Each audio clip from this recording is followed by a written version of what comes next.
when I was doing news radio, I fell into a real, like a spot over a period at least a year where I wasn't writing at all.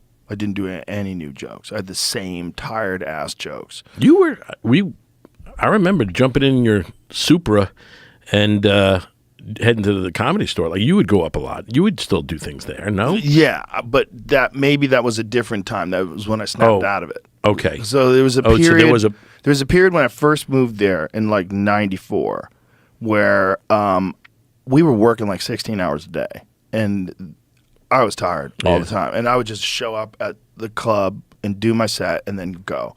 And I was just doing it because I was still a comic. Yeah. I was like, in my head. That's what I felt like I was doing. In my head, I was always like, they're going to realize I'm not an actor. I'm going to get fired. This is the last TV show I ever work on. I almost got fired from the first show I ever was on. Right. It was where I was the star of the show. Hardball? Yeah, I almost got fired from that. I remember that one. Because I was getting in an argument with the producer. They hired some new producer, and he wrote these terrible lines. I was like, this is insane. Like, this is so bad, it's insane. And they were going to fire me. You didn't stomach it, man. I was like, this is crazy. Did. Well, the thing is, the guys who wrote the original show were brilliant. They wrote for Married with Children. They wrote for The Simpsons. Right. And Jeff Martin and Kevin Curran. And when they had their show, the pilot was their show. Like, Jim Brewer was the mascot. I remember that. It was fun. Yeah. Mike Starr from Goodfellas was in it.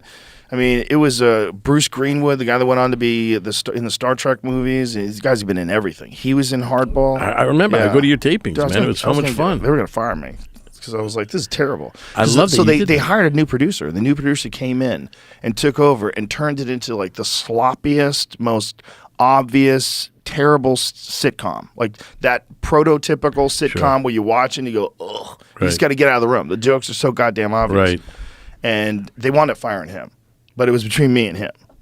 And so it literally got down to this thing where they're calling my agent saying, this kid is ruining his career. Oh, that's hilarious. And I was like, oh no, I'm ruining my career. So I always thought that eventually they were going to figure out that I'm not built for this. This is not my thing. And so when I would show up on the set of news radio, it was like, at any moment in time, they're going to figure out that I'm not supposed to be here. But we were working. Only because you didn't want to, though. I thought you were funny as hell in that stuff. Yeah, it was just you just didn't like it. You're insecure, didn't have any experience about actors, didn't know how to hang around with them. I was so used to comics. Right. So for me, it was like fighters and then comics. Right. So just crazy people. Yeah. I was just only around crazy people. So when I was around normal people or people that were like really sensitive, like really, really sensitive, like sensitive on purpose, like where they're trying to be offended by things. That's sitcom people, and when they get into that. Oh, it was exhausting. That's hilarious. It was exhausting. And you'd always hear about tyrants. You'd always hear about like the Brett Butlers and the people that would scream and throw coffee in the face of the writers. Like, news radio was that bad? Like those guys were. Oh, there was none of that there. Right. That was cool. No, that was a party. The writers were great. It was a totally different kind of experience. Right. But what was my point? My point was that, what was my point? You were saying that. Thought I was going to get fired. Yeah, it wasn't for you. Point. You thought they were going to find you out.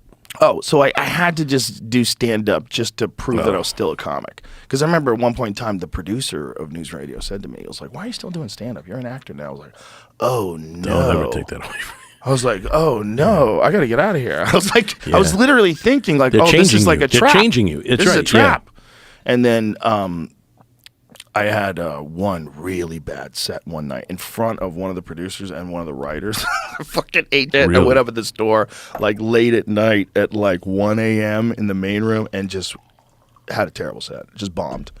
And then I really got to work after that. Then I realized like, oh, I've been slacking off. Well, that's what I felt, man. I've been slacking off because I've been working 16-hour days and I use it as an excuse to not write. And then from then on, like everything got way better.